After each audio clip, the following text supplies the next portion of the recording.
반갑습니다. 방금 소개받은 한국은행 금융결제국의 김동섭 과장입니다. 이렇게 아까 차장님 말씀하셨지만 날씨가 추운데 많이 와주셔서 감사드리고요. 제가 오늘 이제 말씀드릴 주제는 방금 소개 들으신 것과 같이 디지털 통화와 블록체인입니다. 이렇게 보통은 그 가상화폐라는 용어를 많이 쓰는데 사실 뭐 같은 용어예요. 저희가 이제 디지털 통화라는 말을 쓰기도 하고 가상화폐라는 말을 쓰기도 하는데 보통 흔히 많이 들어보신 그 비트코인을 이렇게 부르고요.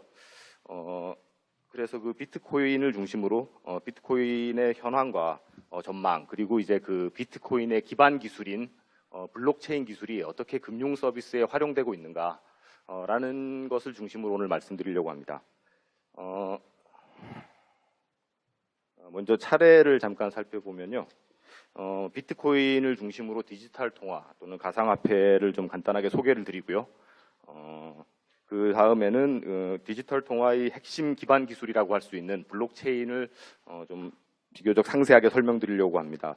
근데 이 블록체인 기술이라는 게 상당히 복잡한 여러 가지 메커니즘들이 정교하게 맞물려 있기 때문에 이게 익숙하지 않으신 분들이라면은 짧은 시간 동안에 정확하게 이해하시기가 쉽지 않을 수도 있는데 어쨌건 어떤 원리로 은행이라든지 아니면 어떤 중앙 처리 기관이 없이도 결제를 안전하고 신속하게 처리할 수 있는가, 어떻게 해서 그게 가능하고 그런 점 때문에 금융기관들이 왜 이렇게 큰 관심을 보이고 있는가, 전 세계적으로 블록체인 기술에 대한 투자가 늘어나고 있는가를 개략적으로 좀 이해하실 수 있도록 도와드리겠습니다.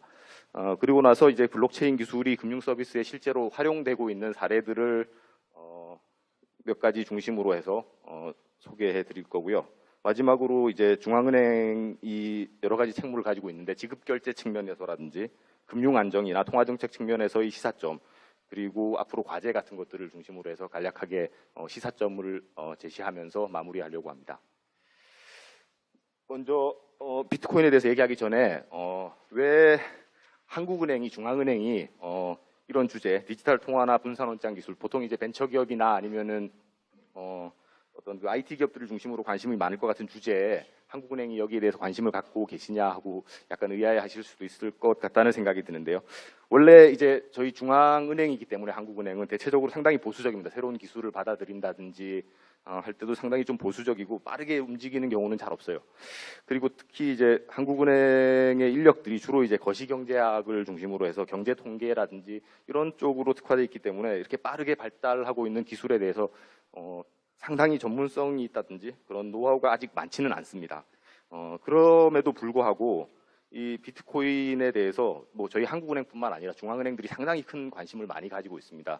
영국의 영란은행이라든지 아니면 BIS, ECB, 유럽 중앙은행 같은 곳에서도 비트코인 기술에 대해서 관심을 많이 갖고 블록체인 기술에 대한 보고서들이 많이 나오고 있고요. 저희 한국은행에서도 2013년부터 비트코인이 처음 이제 사람들이 비트코인에 관심을 많이 갖기 시작한 게 2012년, 13년 정도인데 그때 비트코인의 현황과 시사점이라는 보고서를 한번 발간한 바 있고요. 그리고 이제 최근에 다시 이제 분산원장 기술과 디지털 통화의 현황과 시사점이라는 자료를 저희가 이제 또 발표했습니다. 그 자료 다 이제 저희 한국은행 홈페이지에 가시면 다운로드 받아보실 수 있고요.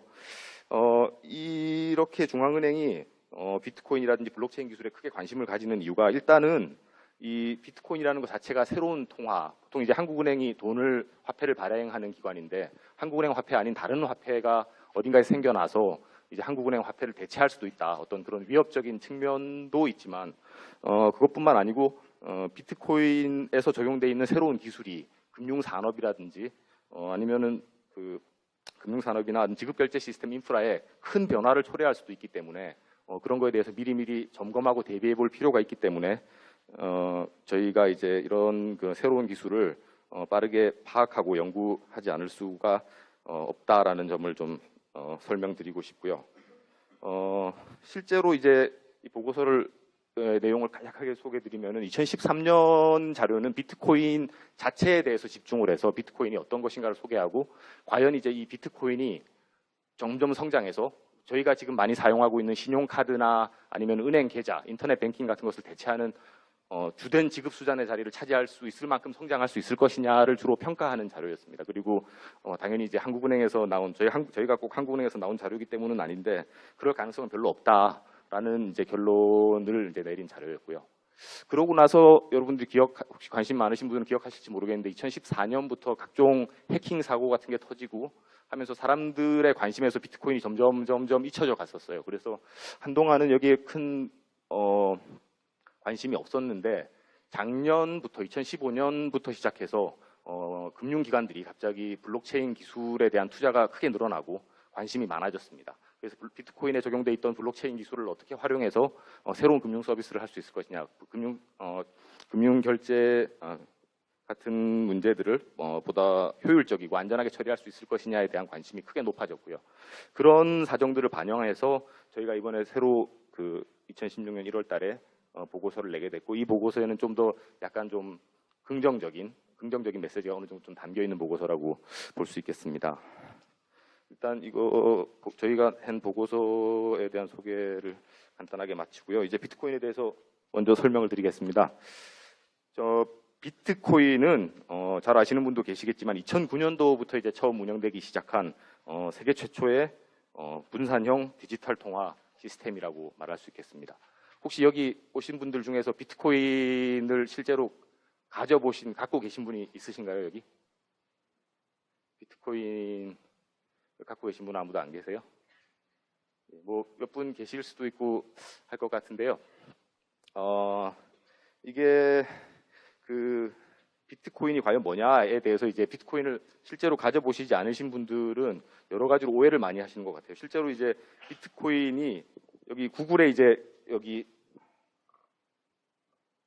이 구글에서 이제 제가 찾은 이미지인데, 구글 이미지 검색에 가셔서 비트코인 치시면은 이런 금화 같이 이렇게 달러 표시 대신 B자로 이렇게 돼 있는 비트코인 이미지가 나오는데, 실제로 어떤 금이라든지 이런 실물이 있는 그런 화폐가 아닙니다. 그냥 디지털 파일일 뿐인 거예요, 이렇게.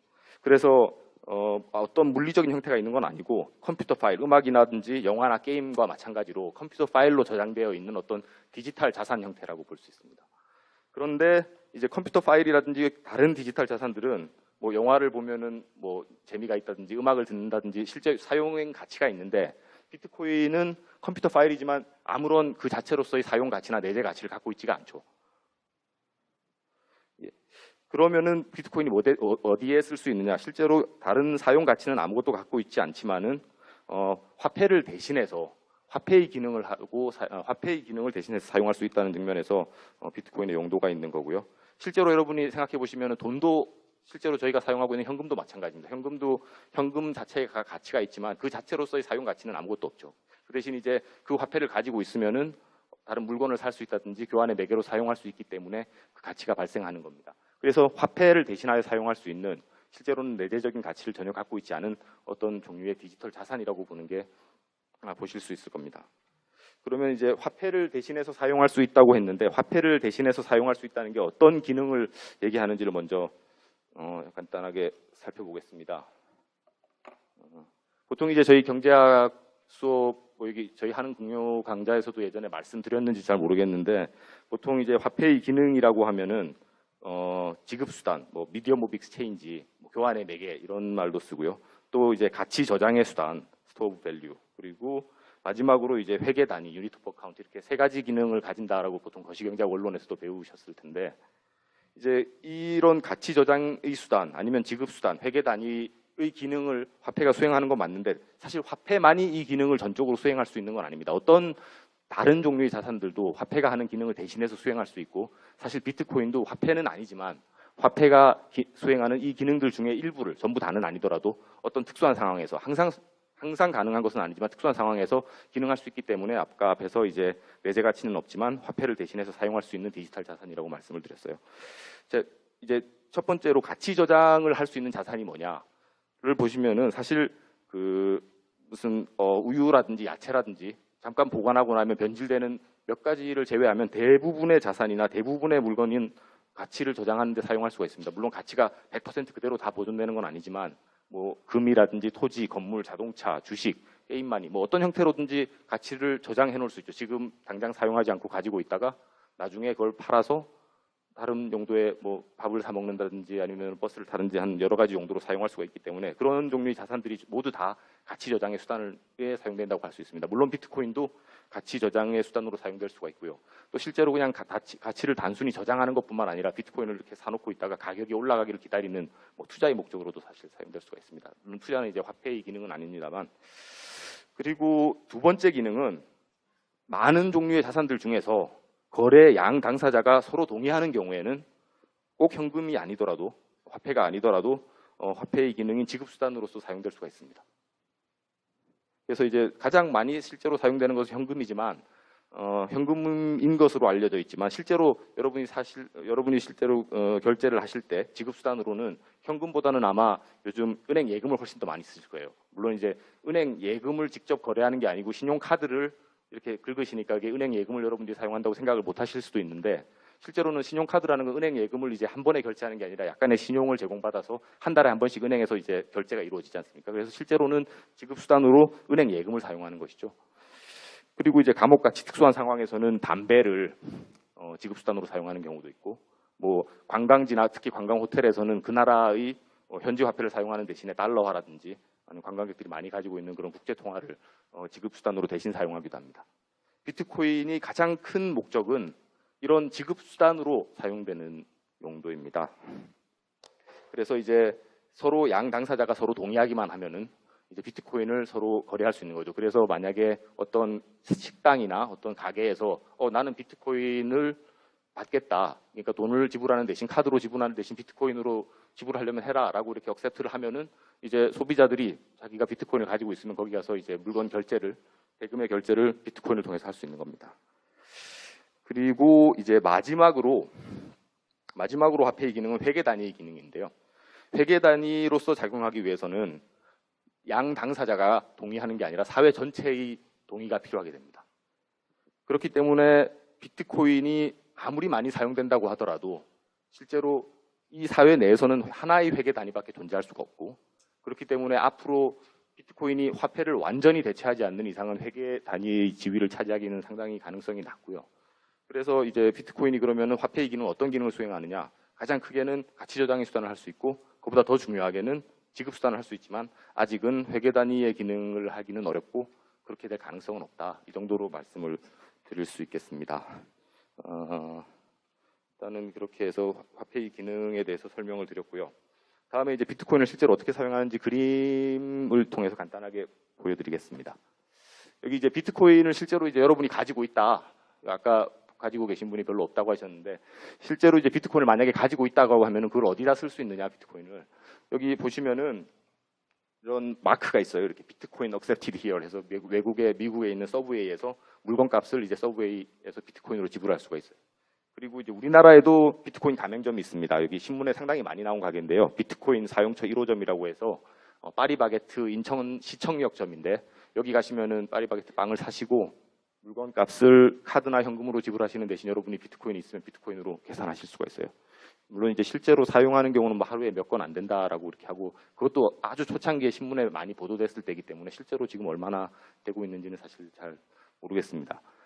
그리고 이제 이렇게 오프라인에서 사용하실 때는 사용하는 방법도 상당히 간단해요. 이렇게 가게에서 이렇게 QR 코드라고 하죠. 이렇게 그래서 이제 그 스캔으로 이렇게 물건값을 이렇게 입력을 해서 이 QR 코드를 보여주면 스마트폰에 있는 비트코인 지갑 애플리케이션을 띄워가지고 그냥 보내기, 뭐 오케이, 뭐 결제라는 단추만 누르면 자동으로 다 결제가 되게 실제로 여러분이 앱에 저장되어 있는 카드를 사용하는 것과 별 차이가 없이 편리하게 결제를 하실 수 있습니다.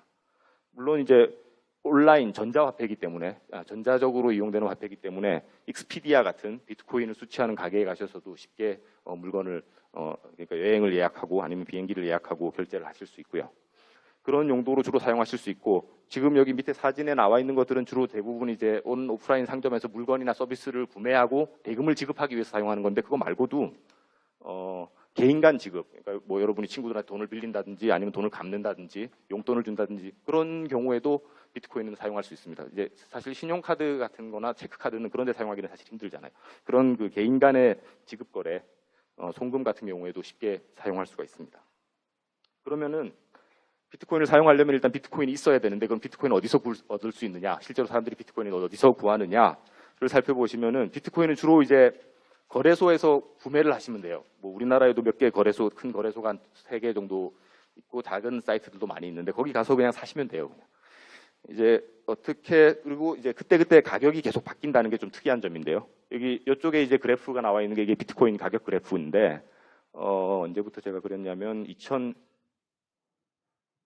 2014년이 아니고 13년 정도부터네요. 2013년 정도부터 해서 비트코인 가격이 상당히 뭐 $100 미만으로 났다가 가격이 상당히 높아졌었죠. 2013년에 이때가 한 $1000를 넘어서 $1100, $1200 가까운 수준까지 올라갔다가 그 이후로 쭉 비트코인 가격이 떨어졌다가 최근에 이제 요즘 블록체인이나 비트코인에 대한 관심이 높아지면서 가격이 조금 더 올라가고 있는 상황입니다. 이 가격이 있고요. 이 가격에 따라서 이제 돈을 주면은 보통 이제 지금 한 $400가 조금 넘는 수준이거든요. 요즘 그래서 달러화를 계산하면은 거래소에 가시면은 아마 50만 원 정도를 주면은 1비트코인을 사실 수 있을 거예요. 물론 이제 제일 일반적인 방법은 비트코인 거래소에서 구매하는 거지만 또 여러분이 직접 가게를 운영하신다거나 아니면 일을 했었을 때 상품이나 서비스 아니면 노동의 대가로 비트코인을 직접 받으셔도 됩니다. 그래서 여러분이 비트코인으로 비트코인 가맹점이 되면은 손님이 결제하는 비트코인을 받게 되면 여러분이 비트코인을 더 가지시게 되는 거죠. 그리고 이제 월급을 비트코인으로 달라 이래서 사장님이 동의를 하시면은 비트코인을 그렇게 통해서 이제 직접 사지 않고도 받을 수 있게 되죠. 근데 물론 이제 비트코인 아까도 말씀드렸지만 법정 통화가 아니기 때문에 한국은행의 현금은 어떤 사람이 서로 동의하지 않더라도 한국은행 법에 의해서 강제 통용력을 가집니다. 그래서 월급을 나는 비트코인으로 무조건 주세요라고 했는데 어떤 사장님이 나 비트코인으로 주기 싫다 그냥 현금으로 받아가라 해서 한국은행 권을 줘버리면은 더 이상 비트코인으로 달라고 할 수가 없는 그런 특성이 있습니다. 그게 이제 강제 통용력이라고 하는데 그런 동의가 비트코인으로 어떤 그 월급을 받는다든지 물건을 팔기 위해서는 거래 상대방과 동의가 반드시 필요하다는 점이 차이점이고요. 그러면은 이제 비트코인을 제가 거래소에서 샀다면은 그 거래소에서 저한테 파는 사람은 비트코인이 어디서 나왔느냐? 그리고 이제 제가 뭐 상품이나 서비스를 판매하고 대금을 비트코인으로 수취했다면 그 대금을 비트코인으로 지급한 사람이 저한테 지급한 그 비트코인의 당초에 어디서 나왔느냐? 라는 걸 다시 생각해 봐야 되는데 이거는 결국은 근원까지 따져가 보면은 채굴 과정을 통해서 이제 발행이 됐다라고 말씀을 드려야 할 것 같아요. 이 채굴이 뭐 어떻게 생각을 하시면은 가장 직관적으로 이해하실 수 있냐면은 금을 캐는 광산에서 금을 채굴하는 과정과 상당히 비슷하다고 보시면 됩니다. 그래서 여러분들이 사실 만약에 상상을 하셔서 저희가 현금을 가지고 결제를 하지 않고 한국이 금화만을 사용한다라고 했었을 때 여러분이 지급을 하기 어떤 그 결제를 하기 위해서는 금을 가지고 계셔야 되고요. 그 금을 어디서 얻을 것이냐라고 생각하면은 주로 이제 월급을 받거나 누군가에게 돈을 받아서 그 금을 받게 되는데 결국 그 금은 누군가가 광산에서 캐낸 누군가가 채굴해낸 금이어야 하지 않습니까? 그것과 마찬가지로 비트코인도 사람들이 거래소에서 구매하기도 하고 상품이나 서비스를 판매하고 그 대금을 비트코인으로 수취하기도 하지만 결국은 그 비트코인은 결국 누군가의 작업에 의해서 채굴을 통해서 신규 발행되어 왔었고요. 이 채굴 메커니즘에 대해서는 잠시 후에 아까 말씀드린 차례에서 말씀드린 2부에서 왜 어떤 과정에서 채굴이 되는지를 따로 설명을 드리도록 하겠습니다. 자, 그러면은 다음 페이지를 보시면은 비트코인을 어디서 사느냐 그리고 어디다 쓸 수 있느냐에 대해서는 대충 말씀을 드렸고 근데 지금까지 말씀드린 걸 생각해 보면은 비트코인이라고 해서 사실 특별한 게 없어요. 저희가 그냥 카드 쓰면 되고 한국은행에서 발행한 현금 써도 되고 미국 가면은 달러와 쓰면 되지 왜 하필 이런 새로운 개념의 통화를 만들어냈느냐라는 그 개발 동기에 대해서 간단하게 먼저 좀 말씀을 드려야 될 것 같습니다. 비트코인으로 할 수 있는 건 다 할 수 있지만 가만히 생각해 보면 비트코인이 아닌 지금까지 비트코인이 나오기 전에 다른 대부분의 현금이라든지 신용카드라든지 은행 예금이라든지 기존의 지급 수단은 어떤 특정한 금융기관이나 아니면 정부에 대한 신뢰를 바탕으로 운영되는 시스템이라고 할 수 있습니다.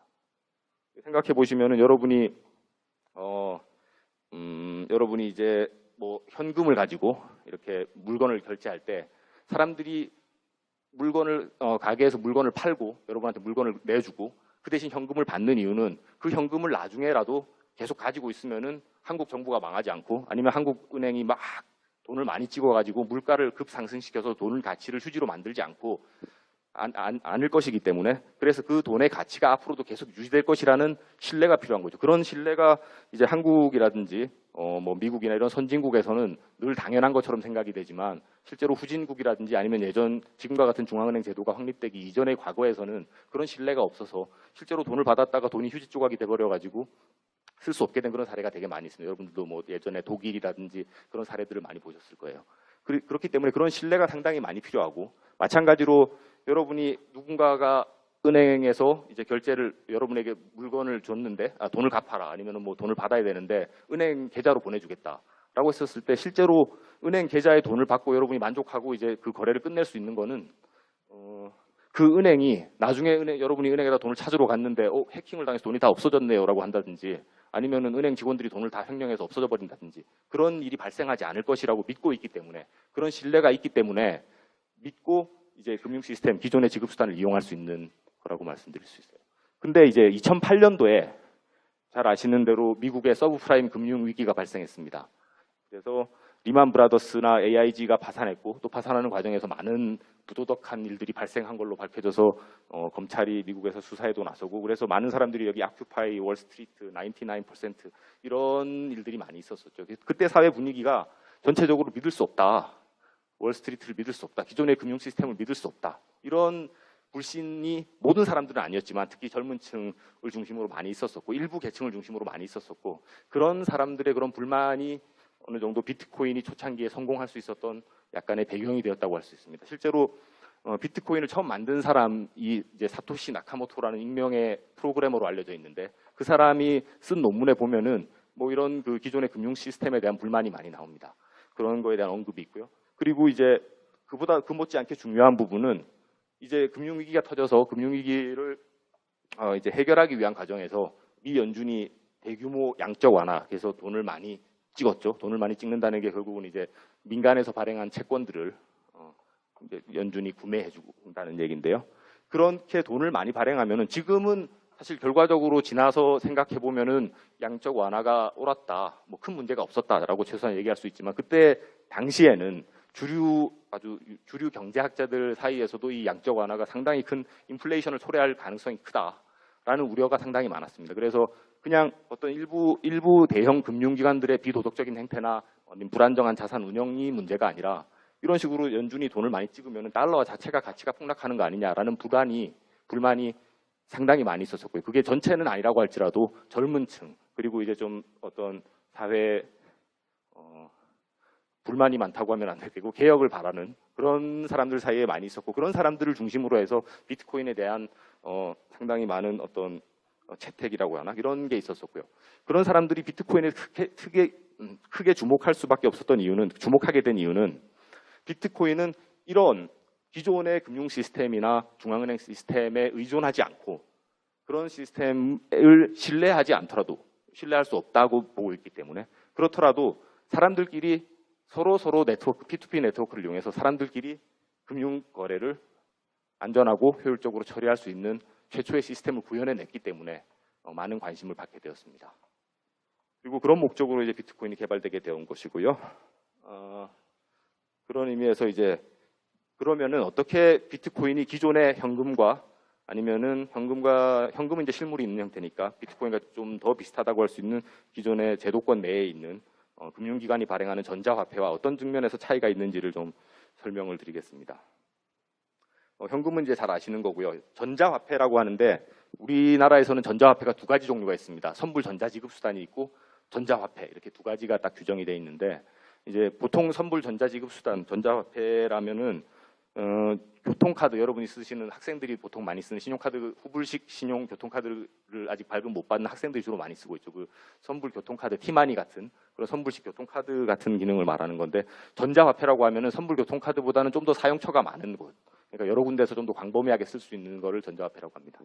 그런 전자화폐와 비교할 때 디지털 통화는 어떤 차이가 있느냐를 이제 살펴보면요. 첫 번째 디지털 통화 비트코인 어떤 차이가 있느냐를 살펴보면 첫 번째로 발행 측면에서 현금 같은 경우에는 중앙은행이 재량에 따라서 발행을 하게 됩니다. 이제 재량에 따라서 발행한다는 게 중앙은행이 막 마음대로 발행을 한다는 건 아니고 이제 그때그때 이 자금이나 현금에 대한 수요를 보면서 추석이라든지 설날 같은 때는 이제 명절이니까 현금이 많이 필요하면 좀 현금 공급을 늘리기도 하고 뭐 그런 사정을 봐가면서 이제 최선의 중앙은행 나름으로서는 그 최선의 고려를 해서 이제 발행을 하게 되는데 전자화폐 같은 경우에는 아무나 발행을 할 수가 없고 이제 금융감독원에 등록이 돼 있는 금융기관이거나 이미 금융기관으로서 인가를 받은 금융기관이거나 아니면 전자금융업자가 발행을 하게 됩니다. 그래서 이제 벌써 제도권 내에 이제 인가를 받고 들어온 업체들이 이제 법정 통화와 1대1 교환을 통해서만 발행하게 됩니다. 충전하는 거죠. 그러니까 여러분이 10,000원을 내면은 교통카드 잔액이 10,000원 높아지는 그런 개념이죠. 근데 이제 디지털 통화는 중앙은행이나 금융기관이나 이런 것 같은 발행 기관이 전혀 없습니다. 발행 기관이 전혀 없고 그리고 발행 규모도 재량이나 마음대로 발행할 수가 없는 거죠. 여기서도 이제 법정 통화 1대1로 연결돼 있기 때문에 실제로는 이건 사실상 발행 개념은 아닌 겁니다. 그냥 바뀌어지는 거죠. 제가 갖고 있던 현금이 전자화폐로 교환이 되면은 제가 충전을 하면은 그냥 교통카드 회사가 다시 그 10,000원을 갖게 되는 거니까 기존에 발행돼 있던 중앙은행이 발행한 통화가 이전만 되는 거죠. 경제 주체들 간에 금융업자로. 그런데 이제 디지털 통화는 금이 채굴되는 것과 마찬가지로 신규로 발행되는 비트코인의 통화 양이 사전에 이제 시스템으로 고정돼 있습니다. 지금 비트코인 같은 경우에는 매 10분마다 평균적으로 10분마다 25BTC가 이제 비트코인에서 사용되고 있는 독자 단위인데 25BTC씩 생성이 되고요. 그게 1BTC가 약 50만 원 정도, 원화로 50만 원 정도 하기 때문에 약 25BTC면 약 1,000만 원 정도 되나요? 그러니까 그 정도가 이제 계속 새롭게 이제 투입이 되는 거죠. 그리고 이제 그런 그 화폐 신규 발행량은 매 4년마다 반으로 줄어들어서 2140년에는 이제 제로로 더 이상 발행이 되지 않도록 이렇게 설계가 되어 있습니다. 그리고 이제 디지털 통화의 또 특성을 교환 가격 측면에서 보면은 현금은 아까 말씀드린 것 같이 사회 내에서 유일한 유닛 오브 어카운트, 회계 단위의 기능을 수행하기 때문에 다른 것과 교환 가격의 의미가 없습니다. 이제 유일하게 교환 가격의 의미를 따져볼 수 있는 거는 뭐 원화랑 한국의 어떤 현금, 법정 통화랑 외국의 법정 통화 간의 환율은 뭐 따져볼 수가 있겠지만 적어도 한 경제 내부에서는 그 자체가 어떤 교환 가격을 결정하는 그 단위이기 때문에 뭐 교환 가격을 비교한다는 게 별로 의미가 없고요. 전자화폐 같은 경우에는 항상 1대1로 교환하게 돼 있습니다. 물론 이제 뭐 전자화폐의 종류에 따라서는 뭐 포인트 같은 걸 조금 줘서 뭐 10,000원을 충전하면 11,000원을 쓸 수 있게 된다든지 약간의 차이는 있을 수 있지만 기본적으로는 같은 비율로 고정이 돼 있고 사실 여러분이 생각해서 교통카드를 충전하셨는데 10,000원을 충전했는데 갑자기 다음날 갔더니 그게 7,000원밖에 안 남아있다. 뭐 이런 식으로 되면은 그런 거는 사실 저희가 쓸 수가 없잖아요. 그래서 그런 걸 못하게 돼 있고 항상 교환 가격은 고정이 돼 있습니다. 반면에 디지털 통화는 외국환 아니면 금과 같은 다른 자산과 마찬가지로 수요와 공급에 따라서 그때 시장 상황에 따라서 가격이 계속 변화하게 돼 있습니다. 그리고 아까 그래프를 보셨지만 실제로 가격이 $1,000 넘게 올라갔다가 지금 뭐 $200 밑으로 내려갔다가 큰 폭으로 계속 가격 변동성이 큰 상황이고요.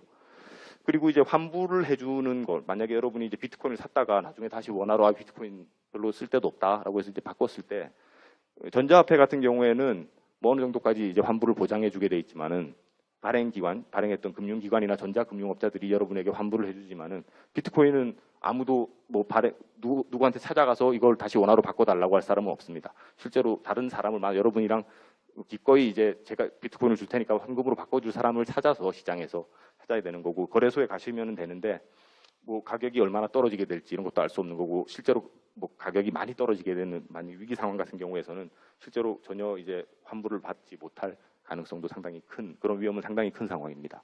마지막으로 이제 사용처는 현금은 그 아까 잠깐 말씀드렸다시피 한국은행법에 따라서 모든 거래에 무제한 통용되는 강제 통용력을 가지기 때문에 모든 거래에 제한 없이 사용될 수 있습니다. 법에 이렇게 딱 써 있어요. 모든 거래에 제한 없이 사용된다고.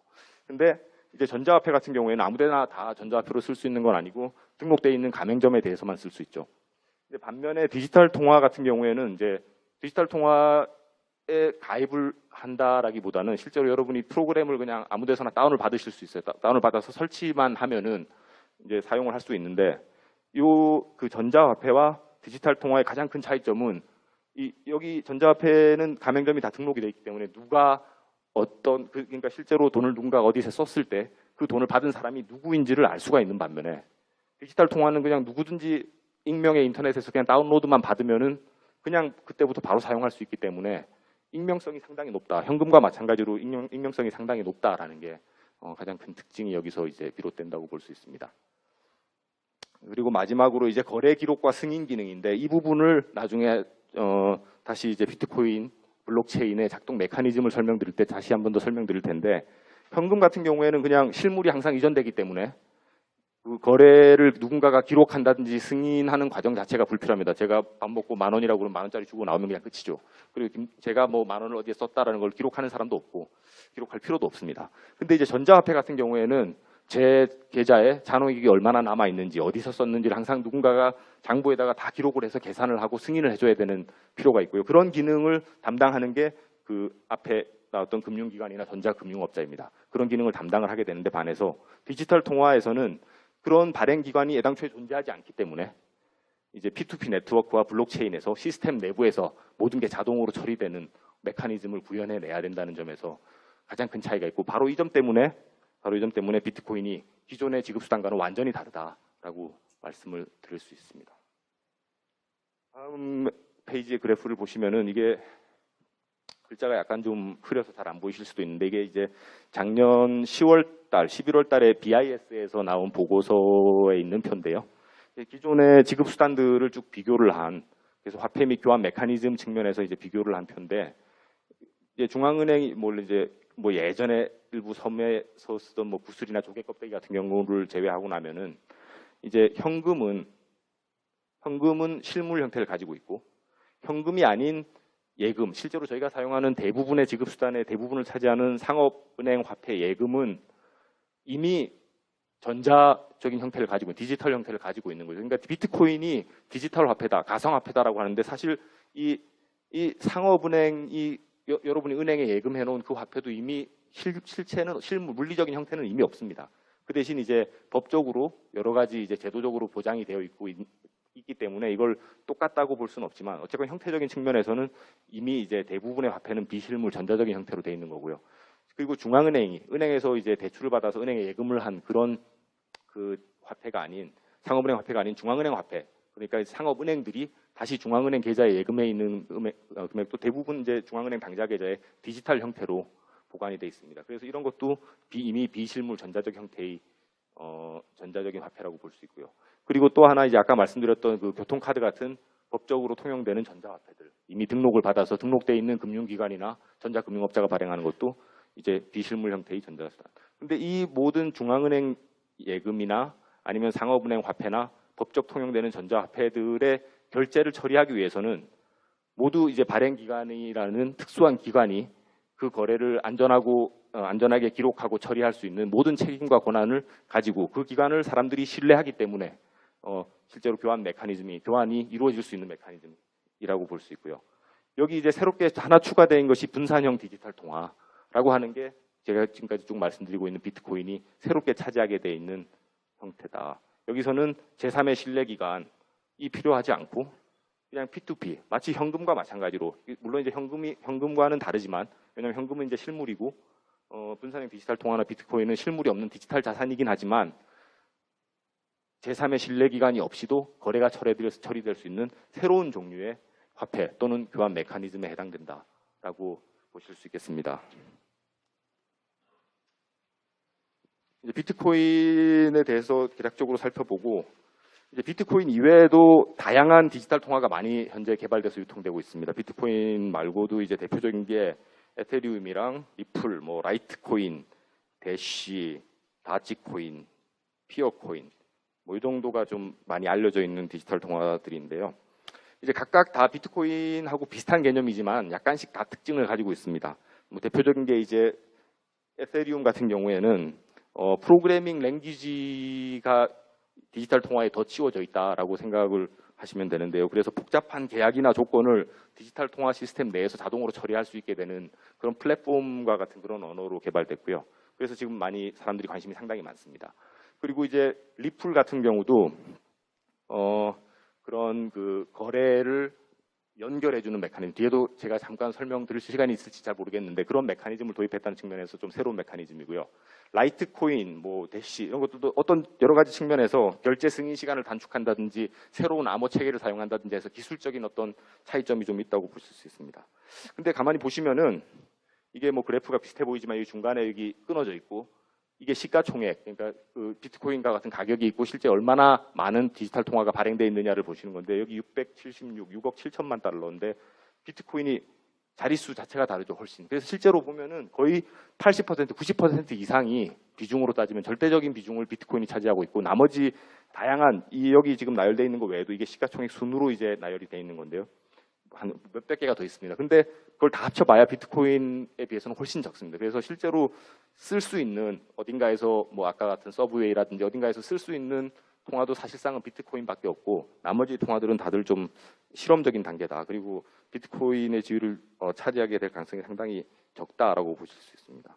그리고 이제 이 부분과 관련해서 한 가지 제가 더 말씀드리고 싶은 거는 비트코인 자체가 오픈소스 소프트웨어이기 때문에 제가 뭐 IT를 전공한 사람은 아니기 때문에 잘 모르지만 제가 듣기로는 그 비트코인의 소스 코드를 약간 이렇게 바꿔가지고 새로운 코인을 하나 만들어내는 건 상당히 쉽다고 해요. 그래서 예전에 보시면은 독도코인이라고 이렇게 우리나라에서도 한국 코인 이름을 독도라고 해서 독도코인이라는 게 또 생겼던 적도 있었었고요. 그런 식으로 이렇게 그렇게 복잡한 건 아닙니다. 문제는 새로운 코인을 만들어내는 게 아니라 어떤 새로운 개념을 도입해서 사람들에게 호응을 얻어낼 수 있을 것이냐라는 게 상당히 중요하고요. 비트코인 같은 경우에는 아까 말씀드렸다시피 2008년도에 전반적으로 금융기관이라든지 어떤 중앙은행 시스템에 대한 불만이 있던 당시의 특수한 상황 때문에 사람들의 관심을 많이 받아서 성공을 할 수가 있었는데 그냥 갑자기 무슨 코인을 새로 하나 만들어낸다고 해서 성공을 하거나 그걸 통해서 돈을 많이 벌게 된다든지 사람들이 많이 쓰게 되길 기대하기는 상당히 어렵다는 점을 좀 말씀을 드려야 될 것 같습니다. 이 부분이 나중에 또 제가 설명드릴 수 있는 설명드려야 되는 내용하고 또 연결이 되어 있기 때문에요. 다음에 보시면은 그러면은 비트코인 얼마나 많이 쓰고 있느냐, 쓸 수 있다고 하는데 그 가장 큰 비중을 차지하고 있는 비트코인도 사실은 지금 거의 안 쓰이고 있다고 보실 정도로 비중은 상당히 미미합니다. 이제 비트코인이 하루에 한 12만 건 내외로 거래가 이루어지는데 이 중에 실제로 이제 물건을 산다든지 아니면은 뭐 돈을 어떻게 누군가에게 송금한다든지 하는 그런 실제적인 거래는 한 20% 미만일 거라고 추정되고 있고 그러니까 실제로는 뭐 한 2만 건, 3만 건 정도밖에 전 세계적으로 거래가 이루어지지 않고 나머지 12만 건 중에 대부분의 거래는 이제 비트코인 자체를 투자 목적이나 여러 가지 다른 목적으로 사고 파는 거래 아니면은 어떤 또 비트코인을 이용하고 있는 여러 가지 도박 사이트 아니면은 그 내기 사이트들이 있어요. 그런 데서 이제 활용되는 경우도 있고 그런 측면이 있기 때문에 실제로 2, 3만 건 정도밖에 비트코인 거래가 안 되고 있다고 보는데 한국에서 하루에 신용카드랑 체크카드 승인되는 건수가 4천만 건 가까이 됩니다. 그러니까 한국에서만 이루어지는 신용카드 승인 건수에 비해서도 턱없이 훨씬 부족한 거의 1%도 안 되는 상당히 큰 차이가 나기 때문에 극히 미미한 상황이다라고 보실 수 있고 이제 전 세계적으로 여기 보시면은 미국이랑 유럽 중심으로 해서 이제 가맹점들이 많이 비교적 활발하게 이용이 되고 있고 한국도 한 100군데, 100몇십 군데 정도 가맹점이 있긴 하다고 돼 있지만은 실제로 뭐 이용이 그렇게 활발하지는 않은 것으로 알려져 있습니다. 그래서 뭐 디지털 통화가 지금 그나마 제일 큰 비중을 절대적인 비중을 차지하고 있는 비트코인도 비중이 그렇게 크진 않다라는 것을 말씀드리고요. 그리고 더 문제가 비트코인 디지털 통화와 관련해서 이제 각종 불법 거래에 악용된다든지 아니면 금융 사기가 활발히 많이 벌어지고 있습니다. 특히 이제 여기 보시면은 여기 실크로드라고 이렇게 아마존하고 상당히 비슷하게 돼 있는데 파는 물건들이 다 마약들이에요. 이렇게 2013년까지 이렇게 불법 거래가 많이 이루어졌었고 이런 사이트에서 결제는 다 비트코인으로 하게 되는 경우가 많았었고요. 아이시스가 비트코인으로 돈을 모으고 있다라는 의혹도 뭐 유럽에서 나오고 있고 그다음에 비트코인 랜섬웨어 같은 걸 깔아서 여러분 PC를 잠궈버린 다음에 돈을 내면은 풀어주겠다라고 할 때도 비트코인으로 결제하라는 경우가 되게 많습니다. 그런 그 범죄에 많이 악용되는데 그럴 수밖에 없는 이유가 아까 등록이 필요가 없기 때문에 누구나 다 이용할 수 있기 때문에 비트코인이 익명성이 상당히 높고요. 현금과 마찬가지로 그런 점을 이용해서 이제 많이 활용합니다. 실제로 뭐 보통 범죄자들이 마약 거래를 할 때 보면 항상 현금을 이용해서 하지 않습니까? 그런 것과 마찬가지로 마약 거래, 탈세, 테러 자금 조달, 사이버 범죄 이런 경우에 비트코인이 악용되는 경우가 상당히 많고 이런 문제 때문에 지금 국제적인 규제를 해야 된다라는 논의도 상당히 많이 이루어지고 있습니다. 미국에서도 그런 규제가 있고 최근에는 일본에서도 그 가상화폐 디지털 통화를 규제할 수 있는 법이 국회에 상정되기도 했었고요. 그것과는 또 별도로 이제 비트코인에 대한 관심, 요즘 또 핀테크에 대한 관심을 이용해서 이 비트코인과 이름 비슷하게 무슨 코인이라는 이름을 지어가지고 유사 가상화폐를 발행한 다음에 이걸 여러분 투자하시면 돈을 막 많이 벌 수 있다. 뭐 비트코인도 예전에 10,000원도 안 됐는데 지금 50만 원이지 않느냐. 우리가 이제 다음이다. 비트코인은 이런저런 문제가 있는데 우리는 그걸 해결했. 뭐 이런 식으로 하면서 광고를 해서 이제 하는 그런 그 불법 다단계 방식까지 이용하는 그런 사기 사건들이 뭐 한국에서만 일어나는 건 아닌데 일본에서도 이게 보고되고 있고 스페인, 뭐 미국 지금 전 세계적으로 많이 발생하고 있습니다.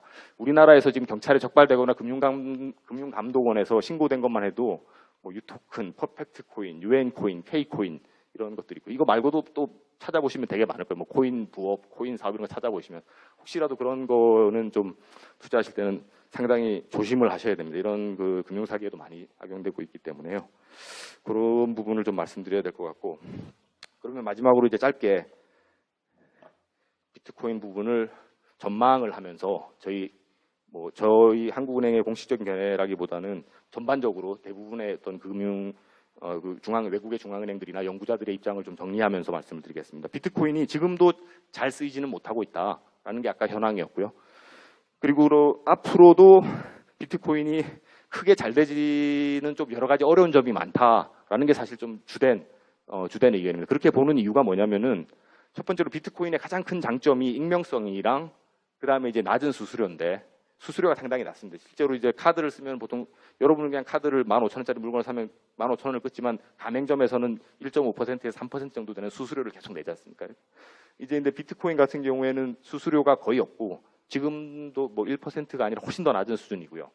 그리고 이제 거기에다가 또 익명성이 높기 때문에 여러 가지 꼭 반드시 앞에 말씀드린 것 같은 마약이라든지 이런 불법 거래에만 사용되는 게 아니라 다른 괜히 좀 자기의 신분을 밝히고 싶지 않은 그런 거래, 꼭 불법적이지 않더라도 그런 익명성, 그런 거래도 사용될 수 있는 장점들이 있고 이 두 가지가 비트코인의 가장 큰 장점으로 알려져 있는데 문제는 이제 이 수수료가 장기적으로는 점점 높아질 수밖에 없다라는 게 많이 알려져 있고요. 왜냐하면 지금은 이제 신규 비트코인이 아까 계속 발행이 되면서 그 거래를 처리하고 승인하기 위한 메커니즘이 이제 그런 비용이 신규 비트코인 발행을 통해서 보상이 되게 되는데 앞으로 이제 비트코인의 신규 발행 물량이 4년마다 절반으로 계속 줄어들게 되면은 결국은 이제 수수료를 받아서 그 부분을 충당할 수밖에 없게 되는 부분이 있습니다. 그리고 이제 익명성 같은 경우에도 그 규제가 점점 아까 일본에서도 규제가 도입됐다고 했지만 전 세계적으로 이제 익명성을 바탕으로 해서 추적할 수 없게 되기는 규제가 점점 도입되면서 추적을 할 수 없다라고 기대하기는 점점 더 힘들어지고 또 근본적으로 비트코인이 여러분이 비트코인 계좌를 그냥 온라인에서 프로그램을 다운받아서 바로 만들면 되기 때문에 여러분의 신원이 안 드러난다고 생각할 수 있지만 실제로 추적하려고 누가 작정하고 추적하면 완전히 불가능한 건 아닙니다. 왜냐하면 여러분의 모든 거래 내역이 다 기록되어 있기 때문에 작정하고 분석하면은 실제로 상당히 많은 부분에서는 이제 추적이 되는 경우가 많고 특히 뭐 미국 같은 경우에는 그런 범죄가 많아서 그 추적하기 위한 기술도 빠르게 발달되고 있기 때문에 익명성에 대한 장점도 점점 줄어들 가능성이 크다고 알려져 있습니다. 뭐 역외 거래, 해외 거래가 편리하다든지 처리 속도가 빠르다라든지 뭐 이런 점은 뭐 계속 장점이 될 수 있겠지만 가장 큰 장점이라고는 볼 수 없고요. 그 다음에 또 하나의 중요한 제약 요인이 높은 가격 변동성. 아까 가격이 막 급격하게 변동한다고 했는데 여러분이 지급 수단으로 어떤 걸 사용할 때는 가격이 막 급변동하면 좋지가 않아요. 주식 같은 경우에는 나는 뭐 고위험 고수익을 얻겠다라고 해서 뭐 투자를 할 수도 있겠지만 실제로 지급 수단이 가격이 급변동하는 거는 결코 좋은 일이 아니잖아요. 그러니까 여러분이 만약에 가계라고 했었을 때 계속 환율이 바뀌게 되면은 비트코인 가격이 하루에도 여러 번 바뀌게 되면은 그때마다 가격을 또 원화에 맞춰서 환율에 맞춰서 계속 가격을 조정해야 되는 문제도 있고 그다음에 그래서 의도치 않은 그런 변동성을 사람들은 좋아하지 않기 때문에 지급 수단으로 활용되는데 가장 큰 제약 요인이 되고 있습니다. 문제는 비트코인이 내재적인 가치가 없기 때문에 내재적인 가치가 없고 어떤 특정한 금융기관이나 그래도 믿을 만한 어떤 금융기관의 채무가 아니기 때문에 무슨 좋은 뉴스가 한번 난다든지 아니면 나쁜 뉴스가 난다든지 아주 사소한 일에도 가격이 계속 변동하고 지금 비트코인이 충분히 많이 사용되지 않아서 그렇다. 비트코인이 널리 확산되면 가격 변동성이 줄어들 거라는 의견도 있는데 대체적으로 학자들의 의견은 비트코인과 같은 특성을 가지고 있는 재화는 가격 변동성을 줄이기 자체에 가격 변동성이 줄어들지 않을 것이 많다라는 의견이 대다수입니다. 그래서 이런 그 심각한 단점은 계속 지속될 가능성이 크고 비트코인의 상대적인 장점은 점점 약화될 가능성이 크기 때문에 비트코인이 앞으로 잘 되기는 어려울 것이다라는 의견이 사실은 좀 대다수를 차지하고 있다고 말씀드릴 수 있고요. 뭐 기술 제도 측면에서는 빠른 기술 혁신이 이루어지고 있는 것은 장점이지만 법적인 규제 측면에서는 불확실성이 크고 그리고 가장 큰 점 중에 하나는 확장성이 제약이 크다라는 건데요. 그러니까 이제 아까 그 한국에서 신용카드가 하루에 4천만 건 정도 승인이 된다라고 했는데 비트코인 같은 경우에는 시스템적으로 지금 하루에 12만 건. 실제로 보면 1초에 대충 7건 정도의 그 거래밖에 처리할 수가 없기 때문에 지금도 이미 이제 시스템이 과부하가 걸려 있는 상태입니다. 지금도 과부하가 걸려 있는 상태고 이거를 늘리기 위한 노력도 잘 이루어지지 않고 그걸 지금 이제 논의가 이제 그걸 2배로 늘린다, 뭐 몇 배로 늘린다라고 하고 있는데 늘려봤자 그 정도 늘려가지고는 실제로 이 세상에서 이루어지고 있는 많은 거래를 제대로 처리할 수 있을 만큼 충분히 늘리기가 상당히 어렵고요. 그렇기 때문에 비트코인이 현금 지금 아주 미약한 지위에서 좀 더 많은 사람들이 사용하는 지위를 차지하는 정도까지 확산되기에는 그럴 가능성은 좀 크지 않다라고 하는 게 대체적인 견해라고 보고 있습니다. 여기까지 말씀을 드리고요. 그리고 이제 분산원장 기술에 대해서 이제 설명을 드릴게요. 그래서 비트코인이 뭐 여러 가지 좋게 쓸 수 있고 뭐 나름 좀 혁신적인 아이디어도 있었지만은 잘 안 될 거다라는 게 아까 저희가 처음 보여드렸던 2013년에 처음 나왔던 보고서의 내용이기도 하고 지금도 뭐 계속 유효한 저희 한국은행이라기보다는 전체적인 그런 그 중앙은행들이라든지 연구하는 사람들의 입장입니다. 근데 비트코인과는 별도로 비트코인이 그런 중앙 처리 기관, 신뢰 기관이 없이도 거래를 처리할 수 있게 되는 핵심 기술인 분산원장 기술 또는 블록체인은 여러 군데에서 이제 활용이 되고 있고 거기에 대한 관심이 점점 높아지고 있어요. 구글 트렌드 검색 결과를 보시면은 이게 2006년 이게 이제 그 얇은 선이 비트코인으로 검색을 했었을 때의 뉴스랑 검색 값이고요. 이게 이제 블록체인인데 2014년 이때까지는 거의 이제 같은 수준에서 움직이다가 이제 비트코인이 폭락하면서 블록체인에 대한 관심도 떨어지고 있는 걸 보실 수 있는데 2015년 정도 이후부터 비트코인에 대한 관심 뭐 크게 차이가 없는데 블록체인에 대한 관심만 혼자서 치고 올라가는 그래서 사람들이 관심이 이제 비트코인과는 별도로 물론 이제 비트코인에서 시작된 기술이긴 하죠. 완전히 분리할 수는 없겠지만은 사람들의 관심이 통화로서의 비트코인, 지급 수단으로서의 비트코인 그 자체보다는 그 이면의 기술로서의 블록체인에 더 관심을 더 많이 갖기 시작했다라는 걸 보실 수 있고요. 실제로 이제 투자도 상당히 많이 늘어나고 있습니다. 2012년, 13년까지만 하더라도 투자가 그렇게 많지 않았는데 2014년, 15년 이때 이제 미국에서 이게 여기 숫자들이 이제 미국뿐만 아니라 전 세계에서 이루어진 블록체인 관련 스타트업 기업에 대한 투자를 이제 집계한 건데 투자가 상당히 많이 높아졌습니다. 물론 이제 비트코인에 대한 투자만 높아진 건 아니고 이때가 2014년, 15년이 좀 IT 스타트업에 대한 투자가 상당히 많았던 때기는 하지만 뭐 그런 걸 고려하더라도 크게 늘어났다. 전체적인 규모가 거의 1조 원 이상에 해당되고요. 여기에는 한국 기업들도 상당히 많이 포함되어 있습니다. 한국의 몇 개 기업들도 이제 은행들이나 외국에서 펀딩을 받은 경우가 있습니다. 다음에는 이제 이거 작년에 유로머니지에서 이제 블록체인에 대한 이슈가 많이 커지면서 118개 주요 금융기관이랑 IT 기업 관계자들에게 설문조사를 한 결과인데요. 그래서 블록체인 기술이 요즘 관심이 많은데 블록체인 기술로 인해서 은행이나 아니면 금융업이 어떻게 바뀔 것이라 얼마나 영향을 받을 것이라고 보느냐라고 물어봤더니 트랜스폼 뱅킹 펀더멘털 은행업을 근본적으로 바꾸게 될 것이다 라고 한 사람들이 55%였었고요. 그리고 뭐 효율성 측면에서 상당한 개선은 이루어지겠지만은 은행업의 본질을 바꿀 정도까지는 아닐 것이다라고 대답한 사람도 한 33% 정도 됐었고, 요즘 뭐 유행하는 여러 가지 기술들이 많은데 뭐 핀테크도 있고 AI도 나오고 요즘 많이 나오지 않습니까? 그런 것들 가운데 하나에 불과할 것이다. 결국은 큰 영향이 없을 것이다라고 하는 사람들도 9%. 그리고 뭐 일시적인 유행에 지나고 아무 변화도 일으키지 않을 것이라고 하는 사람 3%. 그래서 전체적으로 좀 분위기가 이거 블록체인 기술이 확산되면은 은행업, 우리가 지금까지 알고 있던 금융산업과 그런 금융산업에 좀 근본 인프라에 큰 변화가 생길 것이다라는 의견이 점점 많아지고 있는 상황입니다. 왜 그러면은 은행 이렇게 사람들이 관심이 많고 금융기관들이 여기에 집중을 하고 있는가를 보시면은 일단 높은 확장성을 가지고 있다는 걸 블록체인 기술이라는 게 어떤 개념이고 그 소스 코드라든지 그런 거에 다 공개돼 있고 누군가가 개발한 특수한 기술이 아니고 뭐 삼성페이다 뭐 이런 그런 특수한 기술이 아니고 그래서 뭐 저작권이 있는 것도 아니고요. 다 공개돼 있는 개념이고 그걸 좀 이용해서 여러 가지로 확장할 수 있는 그런 가능성이 큽니다. 그리고 이제 블록체인이라는 게 블록체인의 거래 정보를 기록하는 데이터베이스인데요.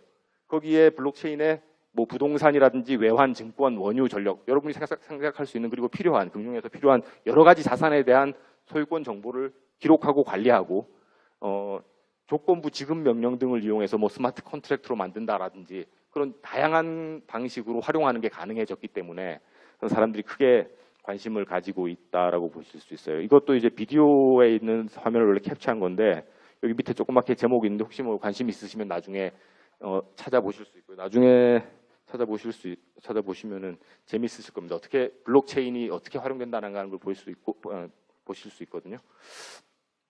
그래서 이제 전체적인 그림을 비유를 해서 설명하자면은 원래 이 분산원장 기술이나 블록체인이라는 거는 이 디지털 통화를 구현하기 위해서 만들어진 어떤 개념인데 이 디지털 통화는 뭐 반드시 비트코인이 망할 것이다 이렇게 얘기를 하는 건 아니에요. 어떻게 될지 사실 아무도 모르는 거죠. 근데 디지털 통화에 대한 전망은 그렇게 어두운 반면에 여기서 떨어진 잎들이 거름이 돼서 금융기관들이 해외 송금이라든지 주식이나 채권을 발행하거나 거래한다든지 아니면 자산 소유권을 기록하거나 관리한다든지 여러 가지 형태로 다양한 형태로 활용하는데 어떤 그 기술로 활용될 수 있다. 이런 상황이다라는 걸 이제 비유적으로 말씀드릴 수 있겠습니다. 그래서 다시 이제 좀 더 이제 너무 비상적으로 이제 소개만 한 부분이고요. 그러면 금융기관들이 왜 블록체인 기술에 주목하느냐, 왜 큰 관심을 가지느냐, 뭘 기대하고 있느냐를 보시면은 가장 크게 나눠보면은 두 가지라고 볼 수 있어요. 블록체인 기술은 시스템 안정성과 보안성이 상당히 높기 때문에 시스템을 유지하거나 보안을 위해서 지출되는 상당하게 큰 비용을 많이 절감할 수 있다라는 게 가장 큰 기대 효과라고 볼 수 있고요. 두 번째는 새로운 금융 거래를 인프라를 구축하는 데 활용될 수 있다. 그래서 수수료를 절감하고 또 새로운 서비스를 개발하는 데 활용할 수 있다라고 요약해서 정리할 수 있겠습니다. 정보가 집중되어 있는 중앙 서버가 없고 다 분산되어 있기 때문에 모든 사람들이 그러니까 발행기관의 서버에 모든 정보가 집중된 게 아니고 참가자들에게 정보가 다 집중되어 있기 때문에 어떤 특정한 실패점, 여기서 문제가 생기면은 시스템 전체가 마비되는 단일 실패점이 없고 그래서 시스템 오류나 해킹이 발생한다고 하더라도 네트워크에 파급되는 영향이 적기 때문에 분산 시스템은 원래부터 고도의 장비라든지 이런 게 없이도 일반적인 좀 저가의 장비로도 마찬가지로 효율적이고 안전한 시스템을 구축할 수 있다라고 이렇게 알려져 있고요. 그래서 지금 실제 금융기관들이 IT에서 사용하는 국내 금융기관들만 하더라도 한국은행 통계에 따르면은 사용하는 IT 예산이 약 5조 원이 넘고요. 전 세계적으로는 뭐 수십조 원이 되겠죠. 그런 금액을 상당히 아낄 수 있다, 절감할 수 있을 것이다라고 기대를 많이 하고 있습니다. 그리고 이제 그 금융 시스템이 이루어지는 걸 보면 중첩되는 여러 그 중개 기관들로 이루어져 있어요. 여러분이 해외 송금을 하면 은행에 가서 돈을 맡기면 은행은 다시 뉴욕의 어떤 다른 중개은행에 맡기고 그 중개은행은 다시 또 미국 어디 카운티에 있는 은행으로 여러 그 기관을 거쳐야 되고 금융 거래를 하다 보면 그 기관들 때문에 처리 시간이 지연된다라든지 수수료 비용이 많아지고 이런 문제가 많은데 그런 그 여객거래라든지 증권 발행이라든지 자산 보관 등을 수행하는 기존 시스템을 뭐 우회하거나 아니면 그것보다 더 나은 시스템을 만들어내서 보다 신속하고 낮은 비용으로 처리될 수 있는 인프라를 개발하려고 하고 있고요. 그를 통해서 이제 기존의 그런 중개기관들의 지불되는 수수료를 절감한다든지 아니면은 기존에는 기술적으로 가능하지 않았기 때문에 아니면 너무 비용이 높아서 불가능했던 그런 서비스들을 개발하는 데 활용하겠다라는 게 금융기관의 가장 큰 목적이라고 볼 수 있겠습니다. 그래서 이제 간단하게 기존 시스템을 살펴보시면 은행들이 여러분 은행이 있고 각각 고객들은 서로 간에 거래를 하는 게 아니고 그러니까 제가 고객 A가 고객 B한테 돈을 준다고 하더라도 은행을 통해서 은행에 기록되어 있는 자기 장부에서 돈을 차감해서 A의 계좌에서 차감해서 B에다가 증액시켜주는 방식으로 거래가 이루어지죠. 그리고 이제 서로 다른 은행일 경우에 고객 B가 고객 E에게 돈을 송금한다라고 하면은 은행들이 서로 시스템이 다르기 때문에 은행들 간에 직접 거래가 안 되고 청산은행이 아니면 금융결제원 같은 그런 청산기관이 아니면 한국은행이 개입을 해서 또 은행별로 계좌를 또 관리해서 차감을 해주고 또 은행은 각각 자신의 고객의 계좌에서 그걸 차감하고 이런 복잡한 과정을 거치게 되고 이 과정에서 청산기관과 은행에 대한 높은 신뢰가 필요하게 됩니다. 그래서 기존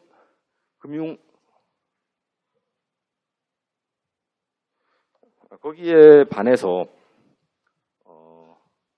분산 시스템은 은행이 없습니다. 모든 사람들이 다 직접 다 연결이 돼 있죠. 네트워크로, P2P 네트워크로 연결이 돼 있고. 그래서 P2P 네트워크 상에 있는 모든 참가자가 거래를 스스로 알아서 직접 처리하게 됩니다.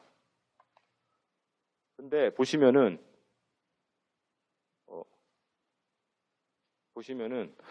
여기 데이터베이스가 집에서 가게들은 가지고 있지 않았고 은행에만 여기 데이터베이스가 있었는데 분산 시스템에서는 모든 사람들이 다 데이터베이스를 가지고 있어요. 그래서 원장을 어떤 은행에 집중해서 보관하는 게 아니라 모든 사람들이 다 동시에 보관을 하고 처리도 동시에 수행하게 됩니다. 이렇게 했었을 때 도대체 어떤 장점이 있느냐? 기존 금융 시스템에서는 거래 신뢰를 보장해 주는 권한과 책임이 은행과 같은 특정한 기관, 이걸 보통 TTP, Trusted Third Party라고 하는데 이 TTP에 집중되어 있기 때문에 이 해당 기관의 신뢰를 확보하기 위해서 높은 사회적 비용이 소요되는 문제가 있었습니다. 은행이 돈을 함부로 횡령한다라든지 그런 문제가 발생하지 않도록 하기 위해서 감독과 감시 같은 규제 체제가 많이 발달해야 됐었고 또 대규모 IT 인프라라든지 전문적인 인력을 관리하기 위해서 비용이 상당히 많이 들었었고요.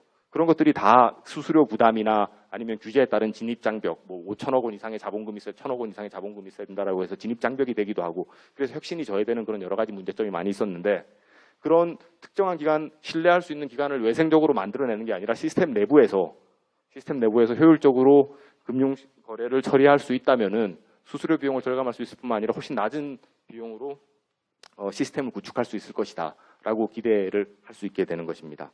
그러면은 분산 원장 기술이 이렇게 좋으면 값도 싸고 수수료도 낼 필요 없고 알아서 다 처리해 주는데 왜 우리가 그동안 이걸 몰라가지고 분산 원장 기술을 안 하고 계속 굳이 비싼 서버를 하고 금융기관들이 이용했었어야 됐느냐라는 문제를 보시면은 분산 원장 기술 아니면 블록체인에서는 근본적인 문제가 한 가지 있었습니다. 이 문제가 뭐냐면은 이 분산 원장에서는 모든 참가자가 그러니까 어떤 기관이 책임을 지고 조작이나 해킹을 방지하는 기관이 없기 때문에 모든 참가자가 누구나 수정을 배포할 수 있는 권한을 보유하고 있게 되고요. 그러면은 이 원장을 다 같은 모든 사람들이 원장을 다 가지고 있는데 그 원장을 새로운 거래들을 반영해서 계속 갱신해 나가게 되는데 그 갱신을 하는 와중에 어떤 악의적인 참가자가 들어와서 조작을 해버리면은 그걸 막을 수 있는 방법이 별로 없다는 거죠.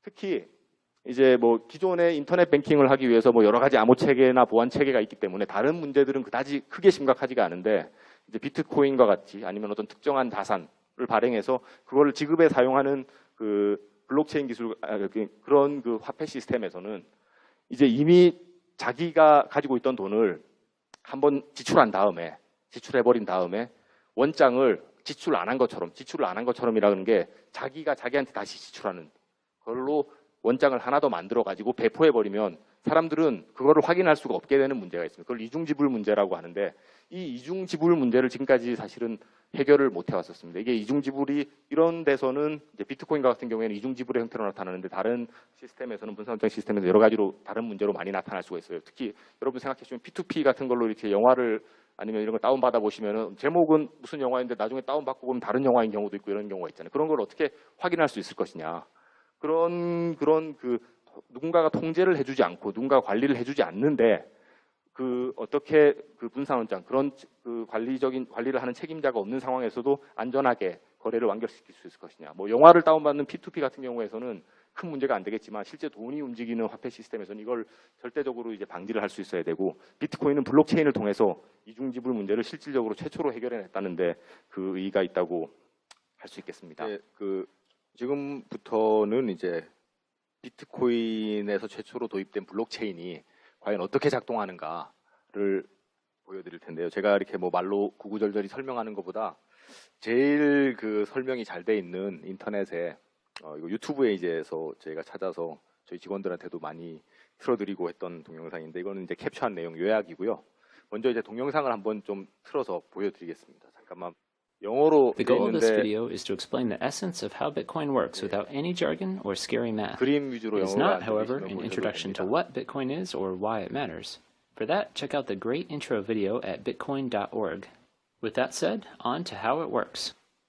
Bitcoin lets people exchange money electronically as easily as sending an email or text. To send money, you use what's called a wallet app to type in an amount, enter or scan a recipient's account number, and hit send. The recipient will then see the money pop up in their account. So how does this work?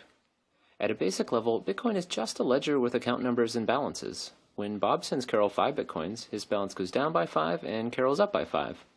There's no gold or government-issued money backing these numbers, just people's belief that the numbers are worth something, and a system that prevents unfair changes.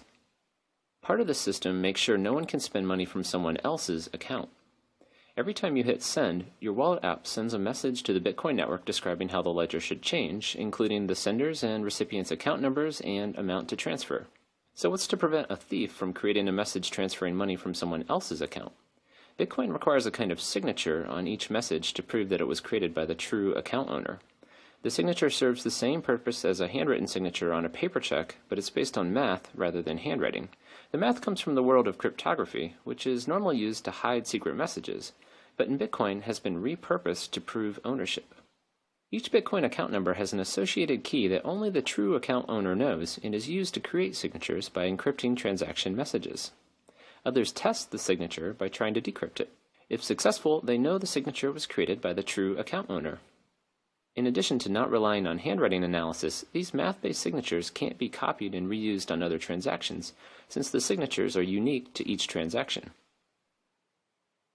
So these signatures keep unauthorized transactions from changing the ledger, but who exactly is checking the signatures and overall maintaining the ledger? Surprisingly, anyone who wants to. One of the main goals of Bitcoin is to provide a decentralized system, meaning no single company or government can control it. Every time someone sends money, a transaction message is passed around to all the people who want to help maintain the ledger, who all call maintainers. Each maintainer keeps a personal copy of the ledger and updates it whenever they receive a new transaction with a valid signature. With ledgers spread all over the world, traffic delays and occasionally fraud can lead to differences in those ledgers. So how does the world decide which version to use? Like in other democratic systems, there's a vote, but it's a bit different than a typical ballot system. Maintainers vote by trying to solve a special puzzle based on their version of the ledger. The first person to solve a puzzle announces their solution, and everyone updates to that version. So the vote turns out to be a kind of mathematical race, but it's designed to favor the majority's version. This is because the more people there are working on a particular version, the faster it will be solved. Because new transactions are constantly being generated, this voting process repeats over and over again so maintainers can continually agree about new transactions. So why math problems instead of, say, emailing in votes to decide on a ledger? Without a central authority to register voters, it would be hard to enforce one vote per person. A single person could create multiple accounts to vote more than once, or even millions of times. The math problems prevent this by making each vote have a cost in computers and electricity. This means outvoting or outsolving the majority to take over the ledger would effectively require outspending the majority, an unlikely event. So the math enables a fair vote in a decentralized system. Two more important details about how it does this. To prevent someone from pre-solving a puzzle to win the race, each puzzle builds on previous answers, and the winner is not just the most recent solution, but the ledger version with the most total solutions. The puzzles are also extraordinarily special in that there are no tricks to solving them faster, other than by buying more computers and electricity. It's this property that underlies the entire system and gives people assurance that the solutions are truly from the majority and not a clever attacker. A final note about how money is created. Every time a puzzle is solved, a small award is added to the solver's balance, effectively creating money out of thin air. This award acts as an incentive for people to help maintain the ledger and is in addition to small fees senders attach to transactions. Because maintainers acquire newly created money through computation, they are typically called miners, but their main purpose is really to manage the ledger, not to create money. The voting system simply provides a convenient way to randomly distribute money into the world, and in fact, after 2140, no more money will be created. In summary, Bitcoin is an electronic currency that's based on a collaboratively maintained ledger. People transfer money by sending messages to maintainers describing where and how much money should move. Maintainers make sure that the messages are from the true account owners by checking digital signatures. And finally, the maintainers reach consensus with each other through a math-based voting process. I hope this gives you a quick sense for how Bitcoin works. If you'd like to dive deeper into the rabbit hole, check out my 22-minute video.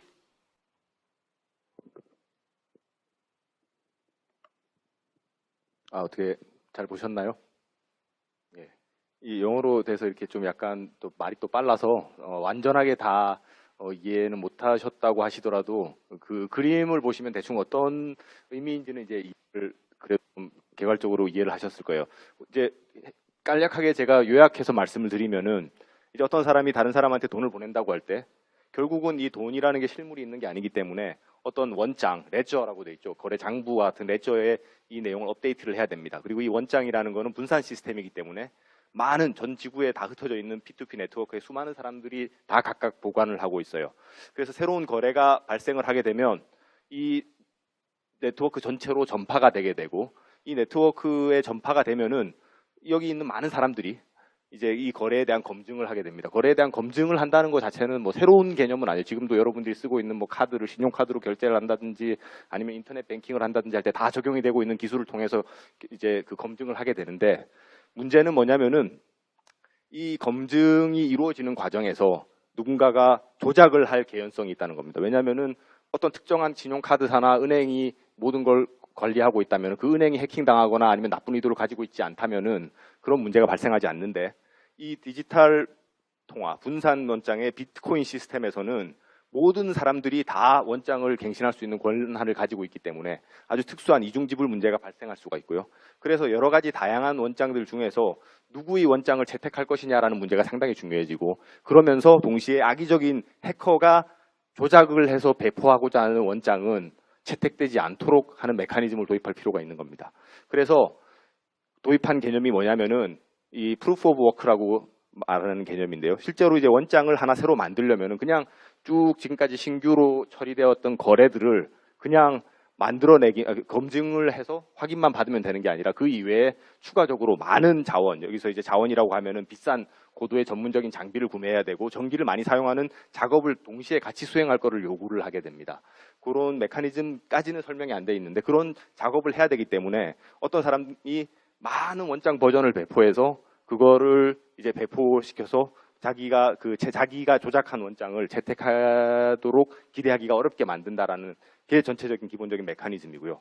그러면 많은 사람들이 참가를 해서 아무리 어떤 사람이 많은 자원을 투입해서 조작되어 있는 원장을 배포하고 싶다고 하더라도 그거보다는 더 많은 사람들이 원장을 조작하지 않고 그냥 단순히 원장을 조작하지 않는 그런 악의적이지 않은 사람들이 충분히 많아야 되는 게 이 시스템이 유지될 수 있는 가장 근본적인 원인이고 그러기 위해서는 원장을 새로 채택되도록 이렇게 요구되는 작업을 완성한 사람들 그 사람에게는 신규로 발행되는 비트코인을 지급하는 그 인센티브를 부여하게 되는 겁니다. 그런 인센티브가 부여되기 때문에 수많은 사람들이 기꺼이 많은 자원을 사실 낭비라고 볼 수는 없습니다. 이게 신뢰를 만들어가는 과정이기 때문에 많은 자원을 소모하면서까지 굳이 시스템에 참여해서 어떤 악의적인 해커가 아무리 많은 자원을 투입한다고 하더라도 상대적으로는 아주 낮은 비중밖에 안 되고 그래서 조작을 하기가 상당히 힘들도록 만드는 게 기본적인 원리다. 이게 이제 비트코인 블록체인 시스템의 가장 심플하게 가장 짧게 설명할 수 있는 버전이라고 할 수 있고요.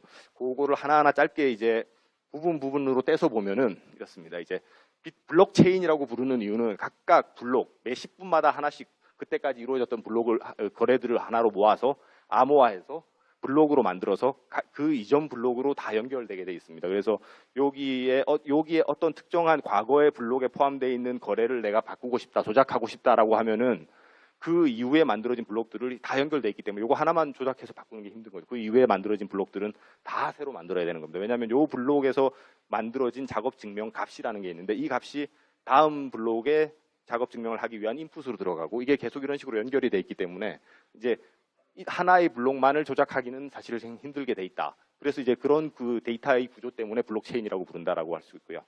자, 그래서 이제 실제로 거래를 하겠다라고 하게 되면 모든 사람들이 각각 이전까지 요 블록 33까지의 블록체인을 보관하고 있었는데 이제 이 거래 내역들을 다 전체적으로 전파가 되게 되면 시스템에서 이제 사람들이 모두 모여서는 아니고 각각 이 새로운 블록 33 블록이 만들어진 이후에 추가된 거래들을 하나의 검증을 해서 하나의 작업으로 묶어서 새로운 블록을 만들려고 이제 작업을 시작하게 됩니다. 근데 이 거래들이 하나하나 검증한다. 그러니까 실제로 소유주가 지불한 것이 맞느냐, 소유주는 충분한 금액을 가지고 있느냐를 확인하는 그런 검증 작업 외에 작업 증명을 추가로 하게 되는데 그 작업 증명을 가장 먼저 하는 사람이 만들어내서 배포한 블록이 채택이 되고 모든 사람들이 마찬가지로 이 거래가 전파되는 것과 마찬가지로 그 사람이 만들어낸 블록이 전체로 전파되게 되는 그런 메커니즘이라고 보실 수 있고요. 그럼 작업 증명은 뭐냐를 보시면은 작업 증명이라는 건 이제 해시 함수라는 걸 사용하는데 어떤 인풋을 넣으면 함수라는 거는 인풋을 넣으면 아웃풋이 나오는 어떤 1대1 관계지 않습니까? IM 뭐 보이 이렇게 넣으면은 어떤 아주 긴 아웃풋들이 나오게 됩니다. 그리고 이제 약간만 다르게 IM 보이 한 다음에 점만 찍혀 있어도 완전히 다른 그래서 전혀 예측할 수 없는 아주 랜덤한 어떤 그 아웃풋을 만들어내는 어떠한 인풋에 대해서도 전혀 다른 아웃풋을 만들어내는 함수라고 볼 수 있고요.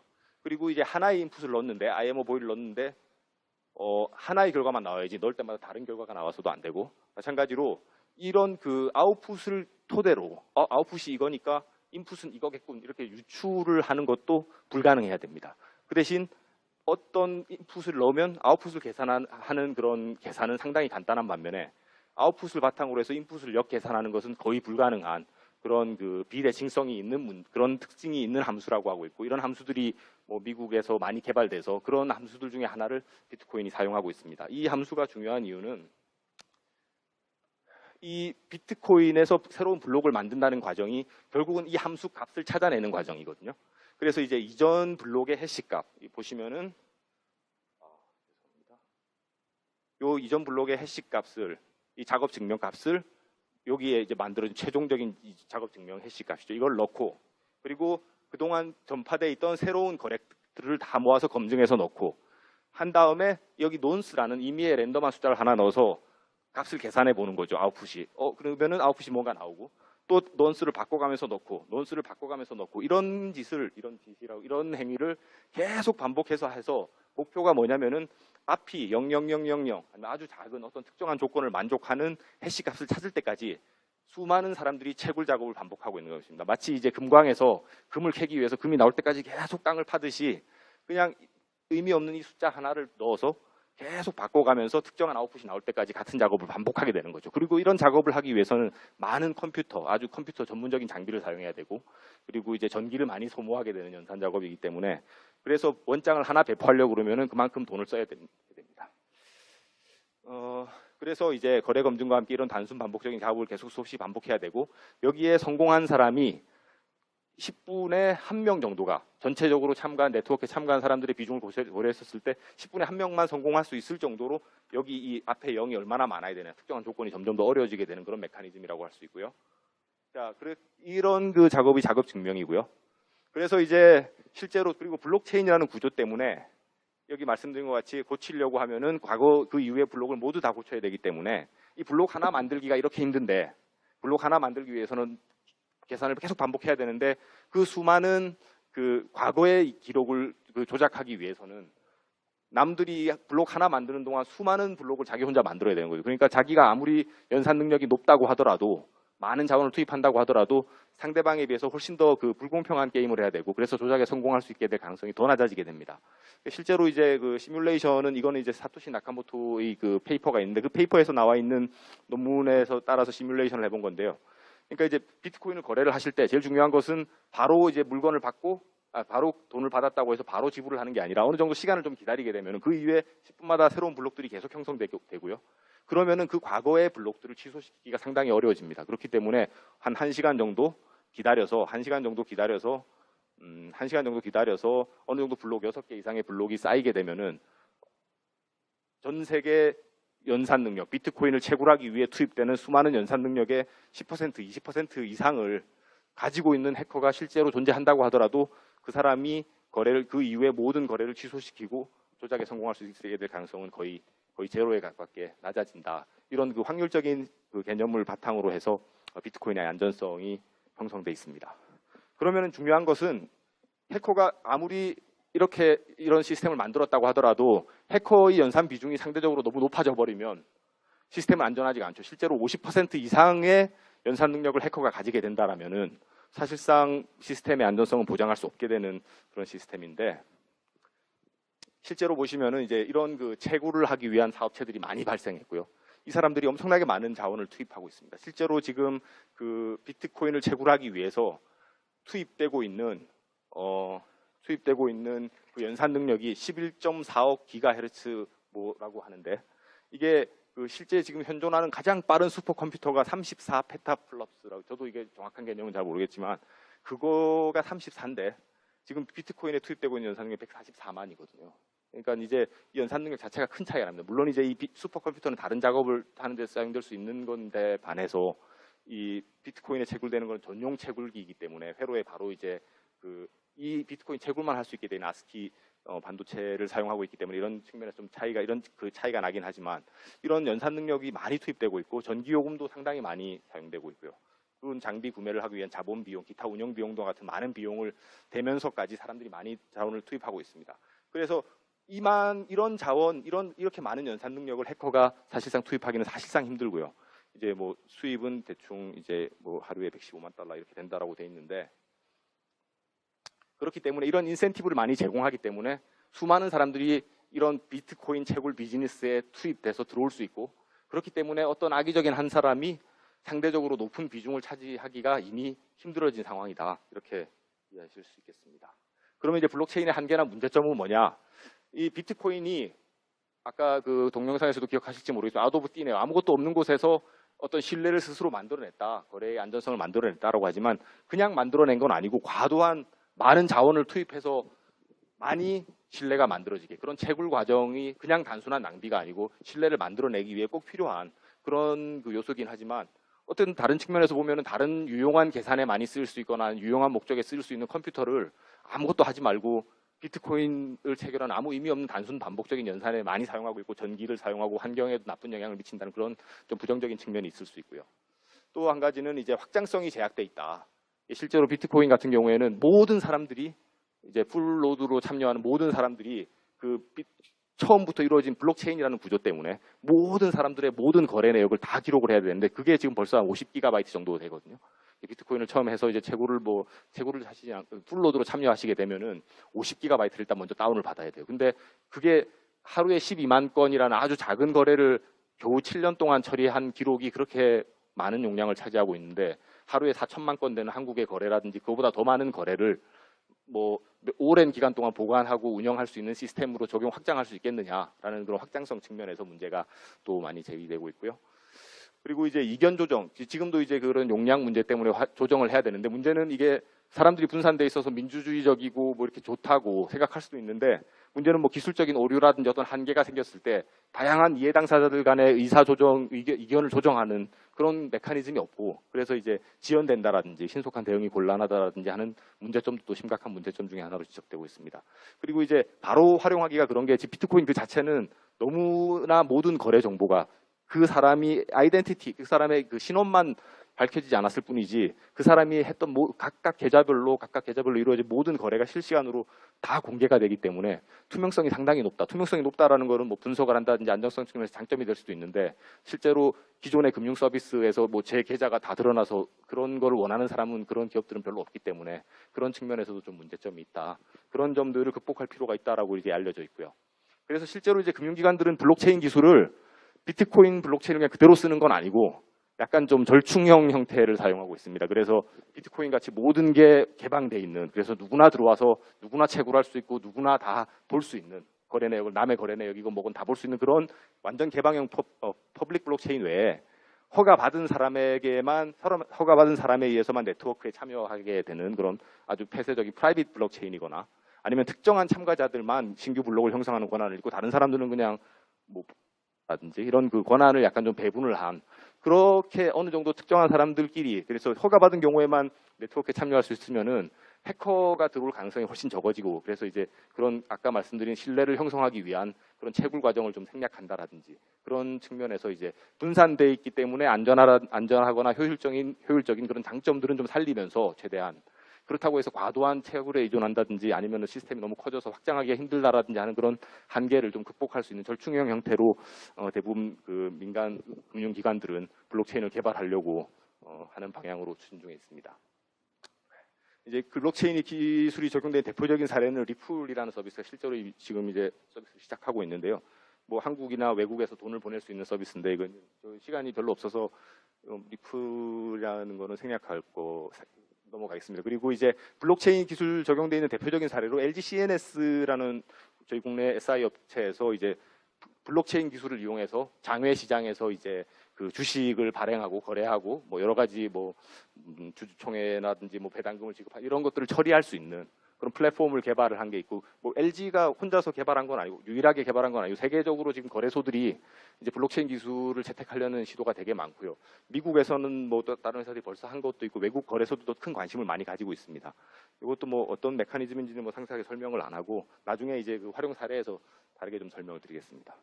이제 이런 그 새로운 플랫폼이 이제 개발된 거죠. 블록체인 금융기관들이 기존의 금융 시스템이 아닌 새로운 시스템이 나왔는데 이제 금융기관들이 어떻게 해야 될 것인가? 라고 생각을 해보면 옛날에 이게 80년대인가요? 90년대인가요? 70년대인가요? 잘 모르겠지만 그 비디오 표준을 위해서 새로운 플랫폼을 만들게 되면은 소니가 베타라는 그 플랫폼을 이제 개발했고 나머지 회사들이 모여서 이제 VHS를 했는데 결국은 베타가 채택되지 않고 VHS가 이렇게 채택이 됐지 않습니까? 이렇게. 그에 비해서 이제 DVD가 나왔을 때는 그런 그 싸움이 별로 없었고 그냥 DVD로 다 통일이 됐었다. 이게 이런 문제가 왜 중요하냐면 금융기관들이 그러면 내가 이거 블록체인 기술을 빨리 개발을 해서 어떤 기술에 대한 독점력을 가지고 이걸 이용해서 다른 금융기관들을 내 밑으로 들어오게 한다라든지 아니면 효율성을 나 혼자 해서 상대적으로 이렇게 비교 우위를 하기 위해서 개발을 해야 될 것이냐 아니면은 같이 합쳐서 많은 사람들이 참여하도록 노력해야 될 것이냐라는 이제 선택의 문제가 있다는 것이죠. 그래서 근데 블록체인으로 금융기관들이 하려고 하는 게 결국은 금융기관들끼리 거래를 한다라든지 금융기관들끼리 결제를 한다든지 금융기관들이 어떤 서비스를 제공할 때 결국은 연계가 되는 서비스이기 때문에 혼자서 채택해가지고는 채택되지 않을 가능성이 상당히 큽니다. 그래서 대부분의 금융기관들은 독자적으로도 기술력을 쌓아야 되기 때문에 기술을 개발을 하고는 있지만 지금 전 세계적인 어떤 얼라이언스라든지 아니면 협업 사례가 상당히 많아지고 있습니다. 가장 대표적인 게 R3CV라는 그 회법인데, 뭐 골드만삭스, JP모건, UBS 전 세계 큰 그런 그 금융기관들은 다 모여 있어요. 42개의 글로벌 대형 은행들이 이제 컨소시엄을 하나 만들어서 미국의 핀테크 업체인 R3CV라는 회사랑 제휴를 해서 블록체인을 뭐 다양한 금융 서비스, 특히 이제 그 은행 간 결제라든지 뭐 그런 시스템을 개발하기 위해서 플랫폼을 공동으로 개발하고 있습니다. 그거 외에도 이제 뭐 디지털 에셋 홀딩스라는 회사가 백오피스 업무를 이제 원천 기술을 가지고 금융기관들이랑 협력을 하고 있고요.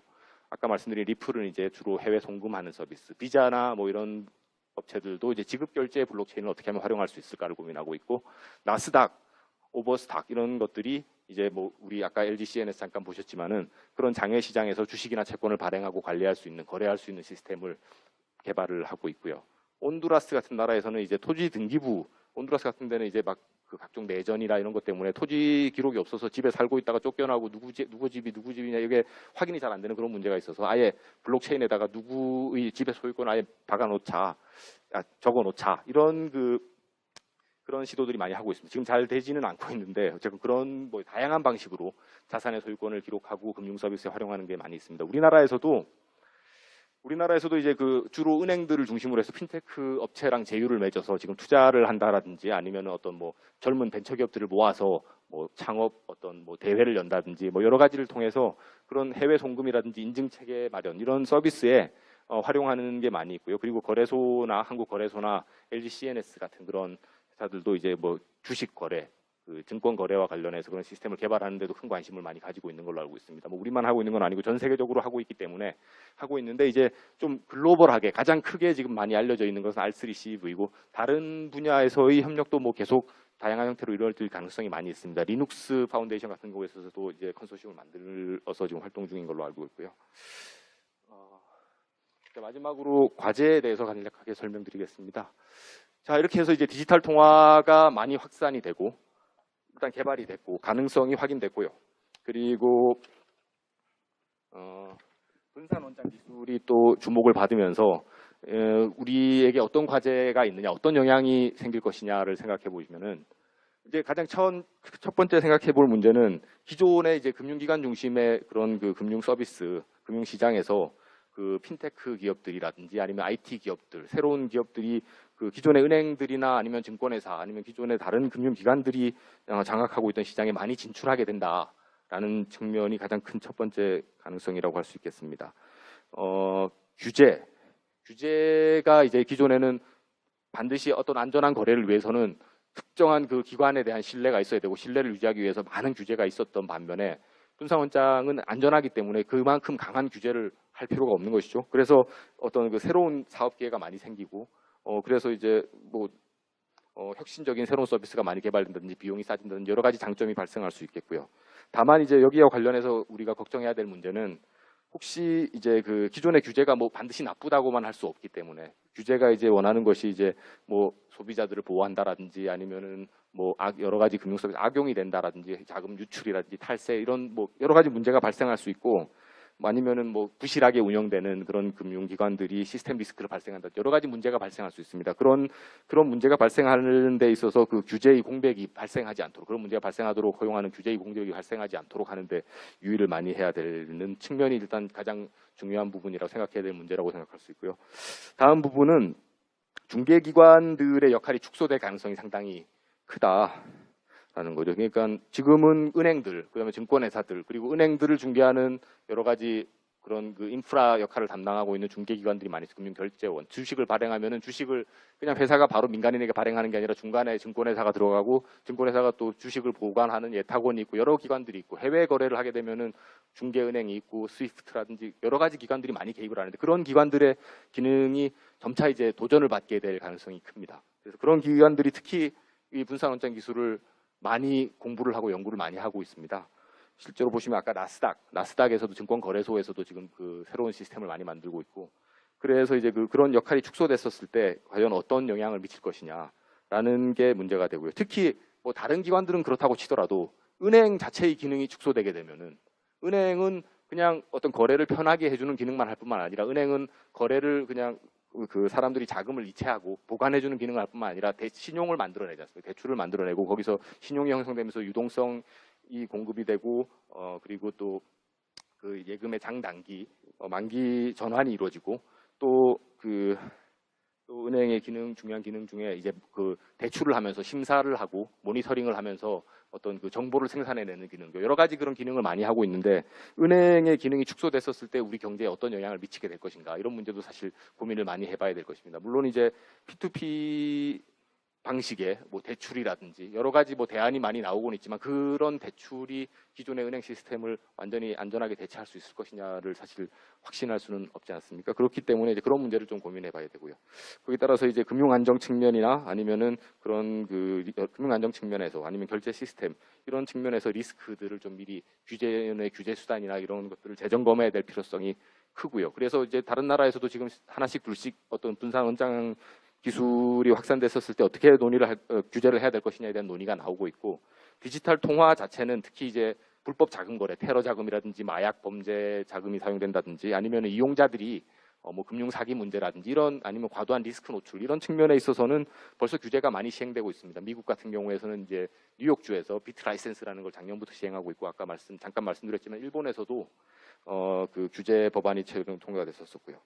그리고 이제 마지막으로 말씀드릴 거는 이제 그러면 중앙은행은 계속 기다리고 있으면 이렇게 뭐 조사 연구 보고서를 쓰면서 기다리고 있으면 되느냐 아니면 중앙은행도 뭔가 액션을 취해야 되느냐 이런 흐름을 받아들여야 되느냐도 이제 좀 고민을 시작하고 있는 곳이 많이 있습니다. 영국 영란은행 같은 곳에서는 중앙은행이 그러면 분산원장 기술을 도입해서 디지털 통화를 직접 발행할 수 있겠느냐 이거에 대한 지금 논의를 지금 활발하게 하고 있고 그런 얘기가 뭐 중국 중앙은행에서도 나오고 있고요. 저희도 이제 그런 걸 잘 지켜보면서 어떻게 대응해야 될 것인가를 계속 고민해 봐야 될 것이고 이런 것들이 뭐 단순히 그냥 중앙은행이나 결제원이라든지 뭐 어떤 특정한 기관에만 해당되는 문제가 아니라 결국은 우리나라 전 세계 금융 시스템에 큰 영향을 미칠 수도 있기 때문에 그런 것을 자세히 좀 지켜볼 필요성이 크다고 할 수 있겠습니다. 마지막으로는 그림인데 이건 여기 이코노미스트 기사인데요. 작년 10월 달에 이코노미스트가 나왔었어. 이코노미스트에서 커버 스토리로 더 트러스트 머신, 아무것도 없는 곳에서 이제 신뢰를 스스로 만들어내는 기계가 블록체인이다라는 주제로 특집 기사가 나왔는데 영어 공부하실 겸해서 한번 읽어보시면 되게 재밌을 겁니다. 그리고 그때 이코노미스트에서 했던 얘기는 이 블록체인이라는 건 그냥 단순히 바로 뭐 버추얼 리얼리티나 요즘 많이 나오는 그런 기술하고는 다르게 어떤 데이터를 저장하는 그런 기본적인 규칙의 문제이기 때문에 예전에 1400년, 1500년대 이탈리아에서 복식북이라고 하죠. 회계 방식이 처음 도입된 것 같이 아주 오랜 기간에 걸쳐서 우리 사회가 이루어지는, 제도가 이루어지는 그런 방식을 근본적으로 바꿀 것이다. 바로 단기간 내에 이걸 그럼 블록체인을 적용하면 어떻게 돈을 얼마나 번다는 얘기야. 이런 식으로 접근할 문제가 아니고 이 사회를 근본적으로 바꿀 수 있는 잠재력이 있다라는 얘기로 이제 결론이 나오고 있고요. 그래서 한번 읽어보시면 좋을 것 같아서 제가 여기 소개를 했고, 그리고 다음에는 이거는 이제 그 리눅스하고 그 윈도우 상황하고 어느 정도 좀 비슷한 측면이 있어서 생각해 볼 부분이 있다고 해서 제가 이제 말씀을 드리고 싶어서 추가를 한 건데요. 이 리눅스 같은 경우가 전형적인 오픈소스 프로그램이지 않습니까? 그래서 데스크탑 시장에서 윈도우가 90% 이상 차지하고 있던 상황에서 리눅스가 이제 도전을 한 거죠, 이제. 근데 리눅스가 사실 뭐 지금도 리눅스 쓰시는 분이 그렇게 많지는, 특수한 이제 뭐 공대를 다니시면서 프로그래밍을 하시거나 하시는 분 아니면은 그렇게 많지는 않을 거예요. 대부분은 아직도 윈도우를 대부분 많이 쓰고 계시고, 아니면은 뭐 요즘은 아이폰 때문에 이제 맥을 쓰시는 경우도 있겠지만, 근데 리눅스 자체는 그렇게 그 기존의 그 OS 시장, PC OS 시장을 완전히 대체하거나 하는 그런 것을 성공해내지는 못했지만, 그 리눅스가 오픈 소스이기 때문에 많은 사람들이 이걸 활용해서 다양한 프로그램을 만들어냈고, 특히 그 중에 하나가 이제 안드로이드가 이제 리눅스를 기반으로 만들어졌고, 안드로이드가 상당히 커져서 다시 뒤를 돌아서 마이크로소프트는 이런 그 흐름에 적응을 하지 못한 큰 기업이었고 윈도우에 집중하고 있다가 흐르지 못해서 이렇게 일격을 허를 찔린다고 해야 되나요? 그러면서 이제 바뀌게 된 이런 그 전체적인 상황이 있는데, 이게 좀 지금하고 비슷한 거 아니냐? 디지털 통화가 기존의 금융 시스템이 변화하지 않고 이런 걸 무시하고 가만히 계속 기존과 같은 시스템이 유지된다고 할 때, 디지털 통화가 비트코인이 막 확산돼서 기존의 시스템을 위협한다든지 바뀌지는 않겠지만, 많은 시간이 지나가고 나면은 이런 그 오픈 소스 새로운 개념으로 다양한 새로운 금융 서비스나 새로운 금융 시스템이 개발되면서 거기에 적응 못하고 예전과 같은 방식으로만 운영되고 있던 금융 시스템은 적응하지 못하는 마이크로소프트 윈도우 같이 이렇게 뒤처지게 되거나, 시대에 뒤처지게 되거나, 아니면 더 많은 뒤처지게 될 그런 위험성이 크다라는 그런 그 비유를 좀 해볼 수 있을 것 같아서 마지막으로 생각해 볼 거리로 이렇게 추가해서 말씀을 드렸습니다. 대충 이렇게 좀 급하게 마지막에 특히 좀 시간이 부족해서 급하게 말씀을 드렸는데 경청해 주셔서 고맙습니다.